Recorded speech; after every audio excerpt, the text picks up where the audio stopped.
சுரபி, அது 50 சுரபியாக தான் இருக்கும். தொடர்ந்து அவருக்கு வெற்றி வந்துட்டு தான் இருக்கும். ரொம்ப போலீஸ் ஸ்டோரி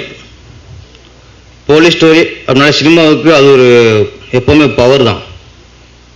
நம்ம நடிகரும் சிவாஜி நடித்த தங்கப்பாக்கமாக இருக்கட்டும், நம்ம ரஜினி சார் நடித்த 3 முகம் இருக்கட்டும், கமல் சார் நடித்த காக்கிச்சேரியாக இருக்கட்டும், விஜய் நடித்த போக்கிரியாக இருக்கட்டும், விக்ரம் நடித்த சாமியாக இருக்கட்டும், சூர்யா நடித்த காக்காக்கா இருக்கட்டும், எல்லாமே போலீஸ் ஸ்டோரி தான். போலீஸ் ஸ்டோரினால அது 3 கேரண்டி, அது ஒரு பவர்ஃபுல் தான். அது கண்டிப்பாக வெற்றி நிச்சயம். நிறைய ஹீரோக்கள் போலீஸ் ஸ்டோரி நடித்து தான் பெரிய ஆக்ஷன் ஹீரோவாக மாறி இருக்காங்க. நான் படிக்கிற காலத்தில் பார்த்த படம் தான் ஜாக்சன் நடித்த போலீஸ் ஸ்டோரி. அவர் உலக சூப்பர் ஸ்டார். அந்த போஸ்டே திரும்ப போலீஸ் 2013 வருது.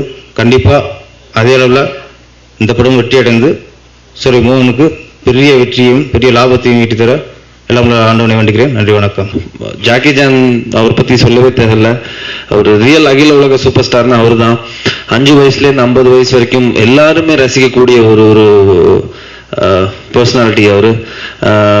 பேரர் சார் கூட சொல்லிட்டு இருந்தாரு, ஃபர்ஸ்ட் டைம் எல்லா ஹீரோஸுமே ஆக்ஷன் தான் பண்ணிட்டு இருந்தாங்க. பட் ஃபர்ஸ்ட் டைம் ஆக்ஷனோட ஹியூமரை கலந்த முதல் ஹீரோ, அந்த ஜானர் எடுத்துட்டு வந்தது ஜாக்கி ஜான் தான் நினைக்கிறேன்.